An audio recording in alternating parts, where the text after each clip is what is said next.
Hello, bonjour. Dans cette vidéo, je vais vous parler d'obsolescence programmée.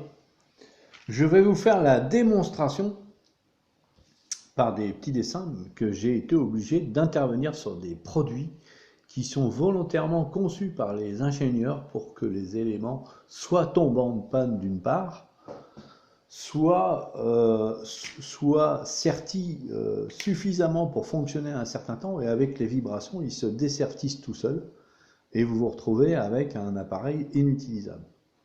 D'abord, je vais vous parler de ça. Évidemment, il y a très peu de gens qui savent ce que c'est. Vous voyez, il y a même une référence dessus. D'accord? C'est marqué FR 302. Ce composant électronique, ça s'appelle une diode de redressement.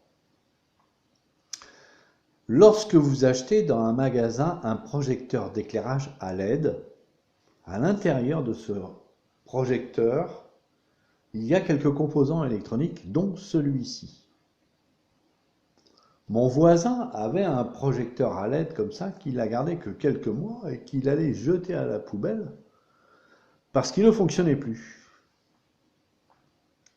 Et il m'a dit, il marche pas, bah, j'ai dit, donnez-moi. Je dis, moi je répare les appareils électroniques, il n'y a aucun problème. Elle me dit, je te le confie. Je mets le nez dedans et je découvre effectivement que ce composant-là est détruit. Donc, je le remplace en respectant la tension de référence. C'est-à-dire que le 2 que vous avez sur SR302, ou le 3, plutôt, 3002 ici, 30 c'est la tension et 2 c'est l'intensité. D'accord ? Donc 30, c'est, si vous voulez, ce composant électronique, il est conçu pour résister un peu comme un barrage, vous voyez, qui retient de l'eau. Plus il y a de hauteur d'eau et plus le barrage a de difficulté à retenir l'eau. Bah, une diode, c'est pareil. Plus la tension inverse est élevée, et plus elle a du mal à contenir la tension qui l'attaque. Donc on lui donne une référence. Ici, c'est 30 volts.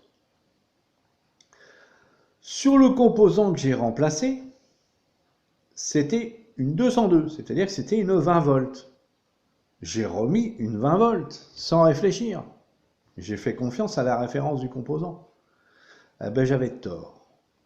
Parce qu'en réalité, l'ensemble des LED qui étaient assemblés les unes à la suite des autres faisait une tension de 37 volts. C'est-à-dire que le fabricant, il a volontairement mis une diode en dessous du seuil d'acceptabilité de tension inverse pour obliger l'appareil tôt ou tard à tomber en panne. Et ça s'appelle de l'obsolescence programmée. C'est-à-dire qu'on met un composant dont les caractéristiques ne correspondent pas à la réalité électrique, et cette réalité électrique, on la remplace par un composant de, pas de moins de mauvaise qualité, mais un composant volontairement décalé dans ses valeurs par rapport à ce que normalement il doit être accepté à ce niveau-là, pour que tout ou tard, l'appareil tombe en panne. J'ai remis le bon composant et la lampe fonctionne très bien, ça fait 1 an que ça dure. Ça, c'était une première chose. La deuxième chose, je vais vous montrer ça. Ça, il s'agit d'un briquet tempête, pour ceux qui connaissent. Un briquet tempête, c'est un briquet qui dispose ici d'une buse. D'accord ? Il dispose d'une buse, ici, qui diffuse le gaz à travers ce gicleur, ici. Et le gicleur vu de dessus, je vais vous le dessiner, c'est à peu près comme ça ressemble un peu à une fleur.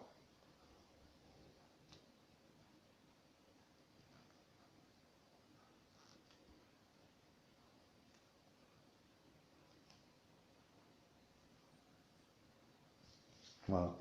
Vu de dessus, c'est comme ça. Donc le gaz passe par ces petits trous, ici. D'accord ? Et comme il sort en flux comme ça, s'il y a du vent, il reste en fonctionnement. On peut souffler dessus, la flamme ne s'éteint pas. Mais par contre, si vous voulez, les ingénieurs, ils ont mis cette buse ici, ce petit gicleur,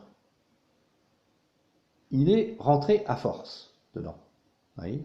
C'est-à-dire que le diamètre entre ce point-là et ce point-là est légèrement plus grand à l'extérieur qu'à l'intérieur, mais les deux rentrent à force.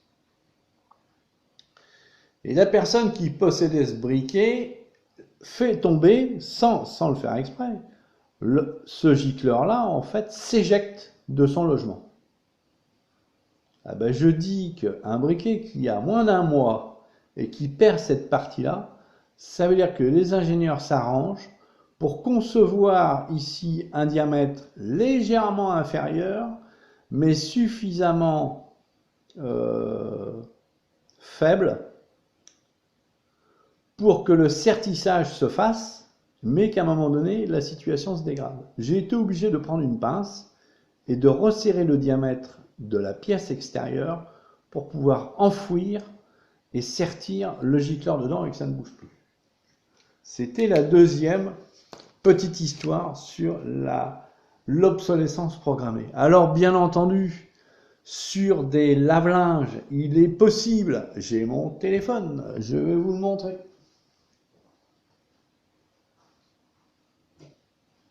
Prenez l'habitude quand vous achetez un appareil, prenez l'habitude, vous voyez, c'est un téléphone classique, hein, sans fil. Eh bien, j'ai même rajouté, vous voyez, ici, une batterie au lithium-ion, parce que les petites piles ici n'ont pas assez d'autonomie. Mais depuis quelque temps, d'ailleurs c'est pour ça que j'ai rajouté cette batterie, parce que depuis quelque temps, je n'ai plus d'autonomie avec les petites piles, d'un seul coup, comme ça, sans savoir pourquoi ni comment. Le téléphone décide de réduire son autonomie, ce qui fait que, avec un téléphone comme ça, je ne peux plus passer que 15 minutes au téléphone. Sinon, il se décharge. Donc j'ai rajouté une batterie au lithium-ion pour augmenter la capacité d'autonomie, mais ce n'est pas suffisant. En fait, je soupçonne, je ne peux pas le confirmer, mais si j'étais ingénieur, et je l'ai été puisque j'ai travaillé pour des sociétés qui fabriquaient du matériel de sonorisation, une société qui s'appelle Rami, pas Rami, qui s'appelait Comel. Pour ceux qui connaissent les chaînes les tables de mixage et les amplificateurs Power, ben j'ai travaillé dans cette société dans les années 80. Et puis ensuite, j'ai quitté cette entreprise pour travailler avec des collègues de travail dans une société qui s'appelle Rami, qui existe encore chez eux, vous pourrez aller voir, vous tapez Rami, ça s'appelle Recherche appliquée au matériel industriel. Et puis ensuite, j'ai travaillé chez DMS, qui était une société de services après-vente qui travaillait respectivement pour Samsung et Akai à l'époque, dans la région parisienne. Si je vous parle de cette obsolescence programmée, c'est que je soupçonne et je pense que les ingénieurs aujourd'hui n'ont plus le droit de faire ce qu'ils veulent. C'est-à-dire que c'est le marché qui conduit le développement des produits. Et un téléphone comme ça qui vaut 30 €, eh ben, ils préfèrent le rendre obsolescent au bout d'un certain temps pour vous obliger à en changer un. Je l'ai acheté en 2017 ce truc-là. Je dois avoir la date quelque part parce que moi je mets les dates dessus. Je mets les dates dessus.